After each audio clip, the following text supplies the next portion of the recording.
Mesdames, Messieurs, bonsoir. Ce soir, au Château, j'ai deux invités. Le deuxième, c'est le récipiendaire du Zénith Hommage lors du gala Zénith qui s'est déroulé dans la région des Appalaches, dans la région de Thetford, au mois de mai. Alors, j'aurai le plaisir de recevoir dans quelques instants M. Pierre Roberge.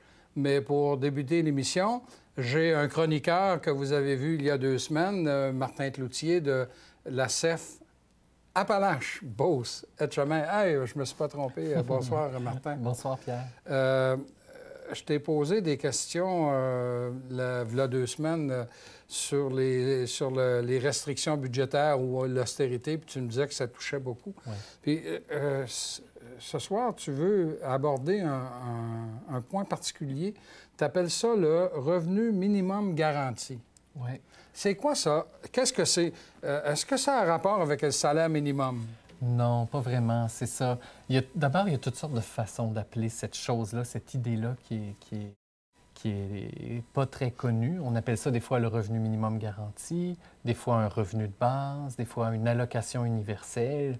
Ce que c'est, en fait, c'est l'idée très simple de dire, si on donnait un revenu à tout le monde, sans condition, individuellement, peu importe il y a combien de personnes dans le ménage, peu importe est-ce que les gens travaillent ou non, on donne ça à tout le monde, tous les citoyens, mettons, du Québec si c'est un projet québécois, ou tous les citoyens du Canada si c'était canadien comme projet.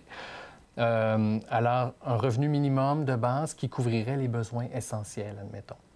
Bon, bien, c'est un peu cette idée-là qui est réfléchie de plus en plus au niveau international.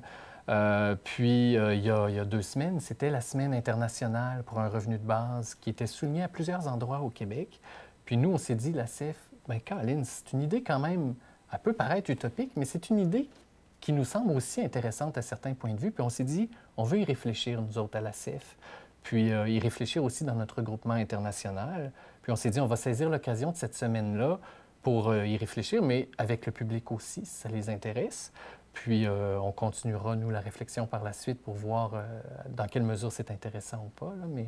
Et c'est pour ça que tu veux en parler aujourd'hui, même ben si ça oui. fait 2 semaines que la semaine, comment que ça s'appelait, Semaine internationale du revenu de base. C'est ça. Mais quand tu parles de revenu minimum garanti, est-ce que c'est l'État qui verserait à des citoyens, aux citoyens, un revenu de base, mais à partir de quel âge et à quelles conditions? Oui.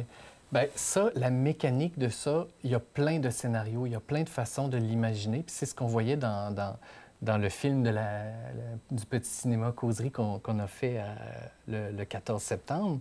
Il y a toutes sortes de modèles qui existent, mais de base, essentiellement, c'est de dire l'État va donner un montant, peu importe la hauteur de ce montant-là pour l'instant.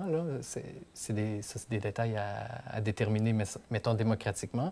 Mais de donner un chèque à tout le monde en disant, bien maintenant, admettons que j'ai X montant par mois, j'ai pas besoin d'aide sociale. Ça pourrait remplacer une prestation d'aide sociale, par exemple, si je suis assisté social.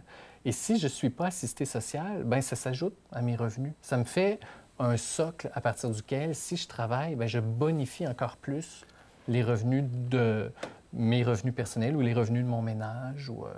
Alors, c'est vraiment de dire, on donne une enveloppe de base à tout le monde, c'est le gouvernement qui ferait ça.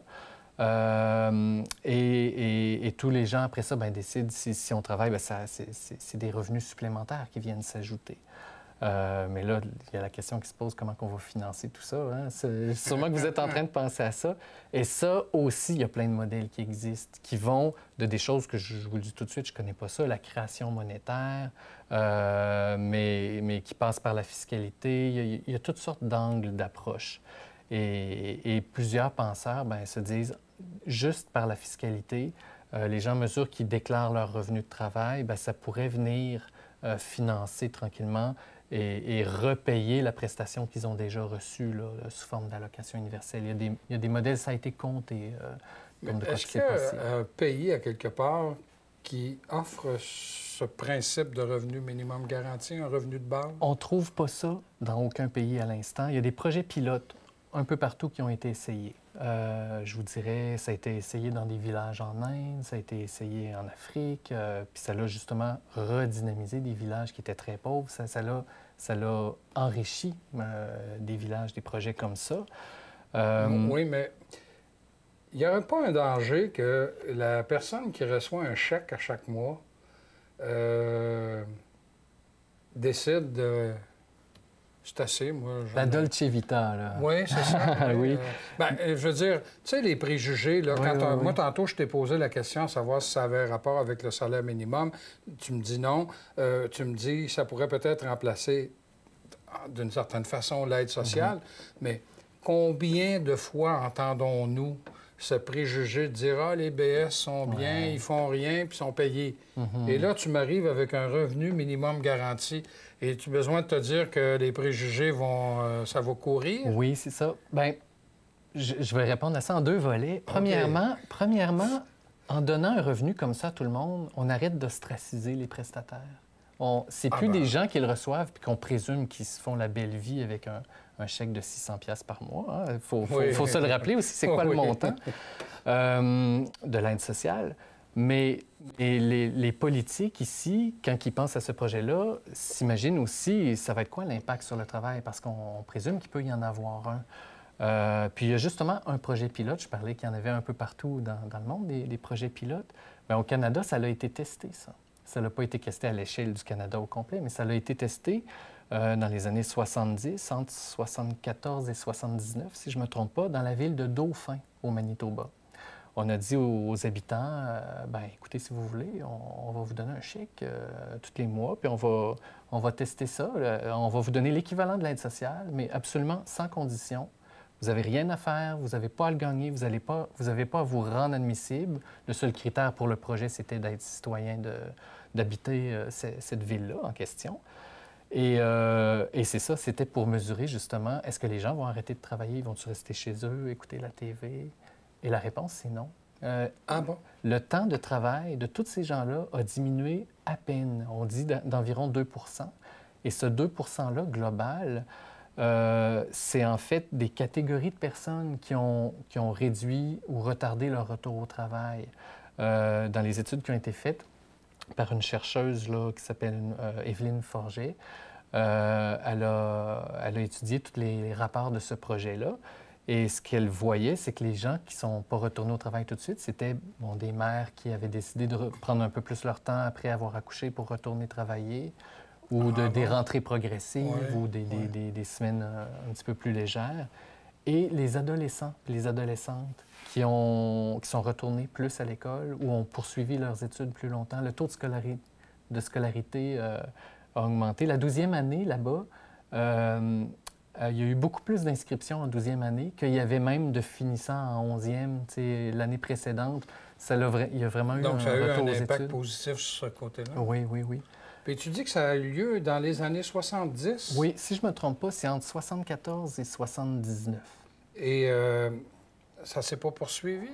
Ben non, c'est ça. Là, c'était un projet pilote. On essayait quelque chose. C'était un gouvernement aussi, 78 ou 79, si je ne me trompe pas. Il y a eu un changement de gouvernement. Puis, bon, le nouveau gouvernement n'a pas jugé pertinent de continuer le projet. Ils ont fermé les livres. Puis, malheureusement, à l'époque, on n'a pas entendu parler parce que les gens en charge de tout ça, il y avait comme mandat de recueillir des données, tout ça, mais pas des analyser, les faire connaître, tout ça. Alors, c'est tout resté dans des boîtes jusqu'à temps que la chercheuse en question, Mme Forget, c'est en 2007, si je ne me trompe pas, elle a décidé de rouvrir ça, toutes ces caisses-là, puis de dire il doit y avoir quelque chose d'intéressant qui peut sortir de ce test-là qui a été fait. Et tu me dis qu'il y a 2 semaines, c'était la Semaine internationale du revenu de base. Et tu m'as parlé que vous avez eu un ciné-causerie. Oui. Est-ce que vous avez... en quoi ça consistait? Et est-ce que vous aviez d'autres activités aussi? Oui, OK. Bien, le ciné-causerie, c'était très simple. C'était un film qui a été fait par des Français qui expliquait un peu c'était quoi ce projet-là. Alors, c'était comme un road trip, là. Ils se promenaient et ils allaient interroger toutes sortes de personnes qui réfléchissent à cette idée-là pour montrer qu'aussi on peut la prendre par toutes sortes de bouts, toutes sortes de points de vue, avec toutes sortes de motivations aussi.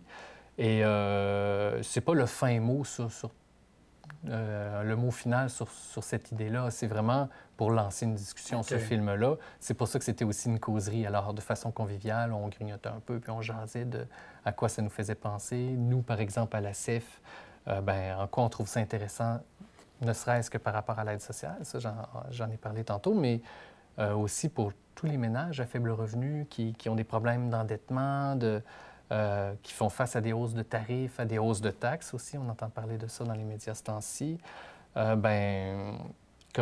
Comment ça peut être intéressant pour eux aussi. Puis on disait par rapport au salaire minimum, pourquoi pas aussi, quand on a un revenu de base qui est garanti, pourquoi pas renégocier aussi peut-être ses conditions de travail ou même ses conditions salariales. Hein? Ça peut être quelque chose. On sait que si on perd son emploi un jour, on a ce revenu-là qui est garanti aussi. Alors, ou même en entrevue avec un employeur, on sait qu'on est... Le terme qui me vient, c'est baqué. Là. Donc, même dans la négociation avec un employeur, ça peut avoir des fruits qu'on ne soupçonne pas nécessairement encore. Alors, il y a beaucoup de questions à se poser autour de ça. Et nous, on se disait, cette année, on aimerait ça y réfléchir. Et on lançait cette réflexion. Okay. Alors, c'est la réflexion qui a eu lieu là, dans le cadre du ciné-causerie. Oui, c'est ça, comme un démarrage de cette réflexion-là. Et est-ce que vous avez eu d'autres activités? Oui, c'est qu'on distribuait aussi un journal gratuit. On le rendait disponible toute la semaine dans nos locaux, dans nos points de service. Puis, si je ne me trompe pas, il en reste quelques exemplaires. Là. Si jamais des gens sont intéressés et qui veulent en apprendre plus, je vous dirais, appelez-nous à la CEF, puis ça va nous faire plaisir de vous le faire connaître. C'est quoi le numéro de la CEF? Dans le 418? 418-338 oui. 4755. 4755. Et si jamais les gens ne sont pas de Thetford ou des environs, on peut faire 1-888 avant le numéro de téléphone et c'est un numéro sans frais. Et c'est le même numéro? Même numéro. Alors, 1-888-338-4755. C'est ça. Merci beaucoup. Ça fait plaisir. Demeurez des nôtres, l'émission se poursuit dans quelques instants.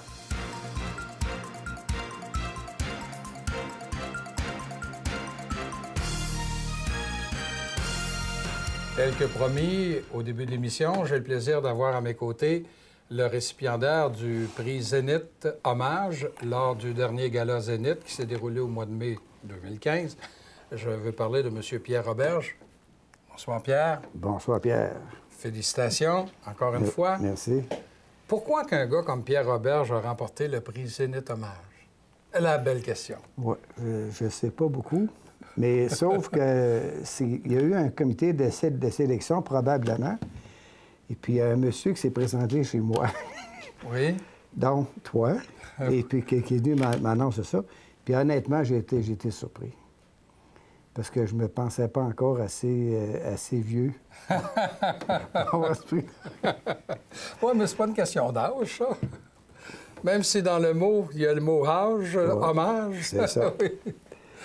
Non, mais c'était... Il faut croire que c'était mon tour. Oui. Qu'est-ce que ça fait, le fait de recevoir un prix quand on sait qu'on vient rejoindre des gens aussi, je dirais, importants puis prestigieux dans la région, comme l'ancien gérant de la Caisse populaire, Claude Gagnon, l'ex-sénateur Seth Lacouille, il y a eu aussi M. Guy Lessard, il y a eu aussi monsieur de Black Lake Fournier, oui, Renaud Fournier, puis Mme Aline Vesser. Alors là, on tombe dans un cercle là, qui commence à être un peu prestigieux. Oui, c'est gênant. Ah oui? Oui. Bien, moi, je trouve que... Tu sais, quand on regarde des gens comme Renaud Fournier et tout ça, tu sais, Ramon, c'était quoi? Écoute, c'est pas... Puis arriver puis avoir le même prix que ces gens-là, là, ça nous rend humbles. Ah oui? Oui. Mais il faut dire que Pierre Roberge, c'est un gars qui est impliqué dans le milieu, ça fait des années et des années, là, des décennies. Depuis 1963. Oui. Tu as toujours été très impliqué dans le milieu, comme homme d'affaires, dans les milieux, même encore aujourd'hui au niveau religieux. J'ai eu le plaisir de te recevoir à un moment donné pour parler de l'exposition du patrimoine religieux ici même à l'église Saint-Alphonse. Donc, tu es un gars très impliqué dans le milieu et depuis toujours, et c'est ça que le comité a reconnu. Hein? Moi, j'ai été impliqué dès que j'ai commencé ma vie publique ici ici à Thetford, là, en 1963. J'ai commencé tout de suite, d'abord, dans la Chambre de commerce à l'époque. Et puis après ça, bon, je me suis mêlé un petit peu, parce que moi, vu que j'étais parti 10 ans de Thetford pour faire mes études, donc j'avais pas beaucoup d'amis ici. Tu sais, c'était pas...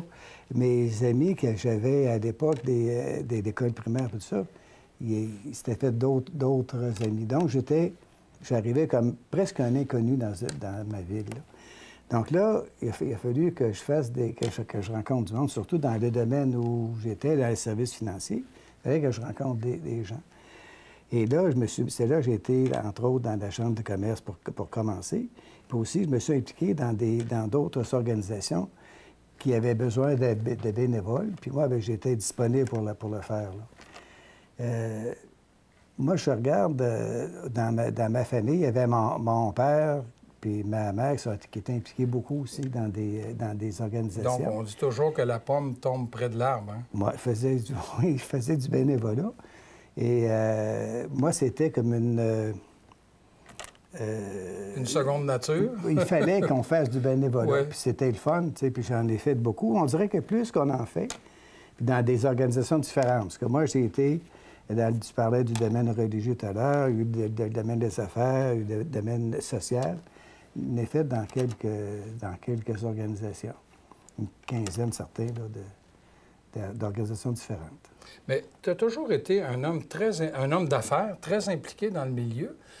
Quand on apprend, puis il y a des gens qui ont appris ça avec surprise, que tu es un des principaux responsables du journal, c'est-à-dire pas le quotidien, mais l'hebdomadaire, le Courrier Frontenac. Ouais. Tu es un des instigateurs de ce projet-là. Ouais. Il y en a plusieurs qui ont tombé des nues au mois de mai quand ils ont appris ça. Ça a été presque une gageure, ça, de partir du Courrier Frontenac. Moi, j'étais parti avec... D'abord, j'étais impliqué dans l'imprimerie de Mont-de-Marais. Et on avait fait un autre petit journal temporairement. Puis les gens avaient aimé ça, les annonceurs. Et comme j'étais un petit peu... il y en a qui m'avaient poussé un peu. Ils disaient, je suis sûr que tu n'es pas capable de partir un journal. Oh, un défi. Un défi. Fait que je dis, on va en partir un. Donc là, j'ai approché John Vincent, qui était propriétaire de Canadian Power, et avec Jacques Paquette, qui était avec moi, associé avec moi dans des entreprises. Donc ensemble, là, on a étudié les systèmes de journal donné, parce qu'il y avait 2 autres journaux à l'époque qui étaient vendus. Donc là, on a pris le système de M. Péladeau. Moi, j'ai étudié le système, puis j'ai vu que ça fonctionnait à Montréal. J'ai dit, ça ne doit pas fonctionner à Thetford. Mais ceux qui avaient les journaux vendus, ils n'ont pas trop aimé ça. Oui, j'imagine. Ça a fait une guerre. Donc, tu es à l'origine du Courrier Frontenac, qui est encore là. Ça fait combien d'années? C'était en 1978, je pense. Bon, alors, ça fait 37 ans, ça. Ouais. Et ça ne rajeunit pas. Moi, je me souviens aussi d'avoir, comme journaliste, couvert ici la région, l'implication des hommes d'affaires dans une corporation qui s'appelait Polyaction. Oui. Et encore là, tu es à l'origine de ça. Oui. Là, ce qui est arrivé, Polyaction, celui qui avait eu l'idée, c'était Gaétan Théberge, comptable agréé. Ah oui, M. Théberge. Lui, ce qu'il disait, c'est que les gens qui sont dans des entreprises, des fois, ils manquent de capital. Ils ont un certain montant à mettre. Il y a les banques, les caisses qui vont faire des prêts. Mais à un moment donné, ils manquent de souffle. Là, ça leur en prend. Donc, si on avait une société à capital de risque qui investirait dans ces compagnies-là, soit sous forme de capital d'action ou de prêt, bien, ça pourrait être intéressant. Donc là, moi, j'ai dit oui, ça a bien de l'allure. Il dit, veux-tu m'aider? J'étais toujours prêt à aider Gaétan. Là, on a fait des rencontres, plusieurs rencontres à son bureau.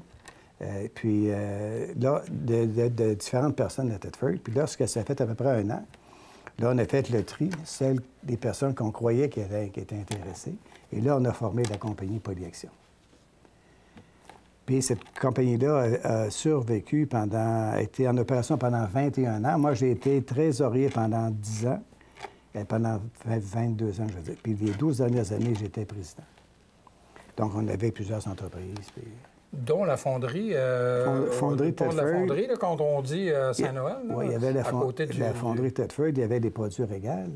Oui. On avait acheté La ferme du Lac-Elmer, qui avait la laiterie et l'usine de crème glacée, il était en faillite. Donc là, on l'a acheté et on a fait une compagnie tripartite. Il y avait trois sortes. Les actionnaires, il y avait Polyaction, puis on était actionnaires. Les employés qui travaillaient dans l'entreprise, ils avaient formé une compagnie dans laquelle ils étaient intéressés, et il y avait les producteurs agricoles. Donc, les trois ensemble, on a fait une offre d'achat. Et à ce moment-là, c'était Gilles Grégoire qui était notre député provincial. Puis si tu te rappelles, je ne sais pas si tu t'en rappelles, tu es encore jeune, toi, il y avait le programme OSE à l'époque. Oui. Puis c'était M. Garon, qui était le ministre de l'Agriculture. Le ministre de l'Agriculture. Puis là, on a rencontré Gilles Grégoire. Puis on a dit, nous autres, ça nous prendrait une subvention pour partir ça. Puis là, c'est coopératif, il y avait trois entités différentes. Fait que là, Gilles, lui, il est allé voir M. Garon. Puis le surlendemain, on a reçu un chèque de 600 000 Oh, mon Dieu! Du programme OSE. Et puis, quelques semaines plus tard, il y a une personne qui est venue livrer une enveloppe vide, mais on avait déjà eu les fonds.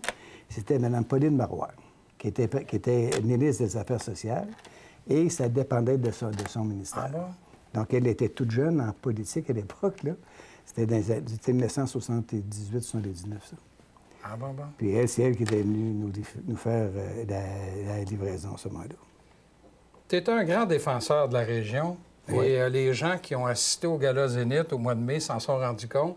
Quand tu es arrivé avec ton fameux dossier, parce que toi, tu es tanné d'entendre les gens dire « Ah, ça va pas bien chez vous. » Puis « Ah, c'est ça. » Toi, tu as un dossier, puis quand tu lui prouves que c'est pas vrai, tu t'es monté un dossier, puis tu l'avais apporté avec toi, et tu as surpris des gens parce que tu as commencé, un coup que les gens t'ont présenté, tu as commencé à dire « Ah, ça va pas bien dans la région. Ah, il y a ci, ah, il y a ça. » Puis d'un coup, tu as dit « Tu n'es pas tanné d'entendre ça. » Puis là, tu as sorti ton dossier. Oui. Bien oui, parce que moi, je trouve ça terrible, là, entendre les gens parler. Même les gens de Thetford ici qui ne s'ouvrent pas les yeux, qui ne voient pas ce qui se passe, là. Et moi, quand il y a des gens de l'extérieur, surtout, qui viennent, comme je disais à cette rencontre-là, moi, je leur montre le cahier que j'ai. C'est juste des articles de journaux qui ont paru, là. C'est pas rien qui a été inventé, là. Mais je n'ai peut-être une cinquantaine de découpures. Le dossier est assez épais. J'aurais dû te l'apporter. Puis après ça, ce que je fais, c'est, encore ceux qui n'y croient pas, là, je les fais monter dans mon automobile, puis je fais le tour des parcs industriels pour leur montrer ce qui se passe à Thetford. Il n'y en a pas un qui ne change pas d'idée. Quand il arrive, il dit « Oh, c'est vrai qu'il se passe des choses à Thetford. » Puis on ne le réalise pas. As-tu déjà fait, toi, le tour des parcs industriels? Pas tous. Tu serais surpris. Ah oui? On va faire un tour, puis tu vas voir les entreprises. Puis il y en a, c'est éparpillé un petit peu partout, là. C'est pas juste dans un parc, mais si tu fais le tour, ça représente... Et puis dans la région aussi. Dans la région, je parle toujours de la région. Parce qu'il y a quelques années, à un moment donné, il y a eu des visites industrielles, là, des samedis, là. Puis moi, je l'ai fait, hein. Je me suis promené, là, pendant... toute la fin de semaine, j'ai fait le tour, et puis je n'étais pas obligé, c'était par intérêt, là. Et je me suis retrouvé chez CIF Métal, je suis allé à la boulangerie Saint-Méthode, j'ai fait aussi des entreprises, une entreprise dont le nom m'échappe, là, dans le secteur de d'Israélie-Coleraine, en tout cas. Puis, à un moment donné, tu te dis, « Oh mon Dieu, ça marche, Nutec. Peut-être, oui. Nutec. Bien, Nutec, ça, je connais. C'est l'entreprise de Pierre Vaillancourt, Oui, ça, qui est magnifiquement bien géré par son fils maintenant, là, qui gagne des prix Zénith à tous les ans, là, ou quasiment. Très belle entreprise. Oui. Donc, on a un potentiel intéressant puis qui est bien exploité, si je comprends bien. Bien, moi, je trouve. Parce que là, ce qui me fait dire aussi que ça fonctionne bien, parce que là, il y a beaucoup de bâtisses en construction pour des personnes âgées. Puis je me dis, est-ce qu'on va être obligé d'importer des personnes âgées pour aller là, ou si on les a? La question est bonne. Oui, c'est vrai. Là, il y a deux gros projets là, qui s'annoncent. Là. Un près de l'hôpital, puis un autre en arrière de ce qu'on appelait Gosselin, Redémix. Montfait, je pense, c'est ça, à la hauteur. Alors, c'est deux gros projets, ça. Ça fait que là, on va manquer de monde. On va manquer de personnes âgées, on va en importer. Donc, on va avoir une nouvelle industrie. Mais il y a des gens qui ont peur que leur maison soit dévaluée à cause de ça. C'est possible. C'est possible. De toute façon, c'est déjà... ça arrive déjà, là, avec les... il y en a beaucoup de construction de condos et tout ça, là. Oui. Beaucoup de maisons à vendre à Thetford. Mais ça ne veut pas dire, parce qu'il y a des maisons à vendre, là, que ça ne va pas bien, là. Non, c'est ça. Du tout. Parce qu'il y a peut-être trop de construction. Peut-être.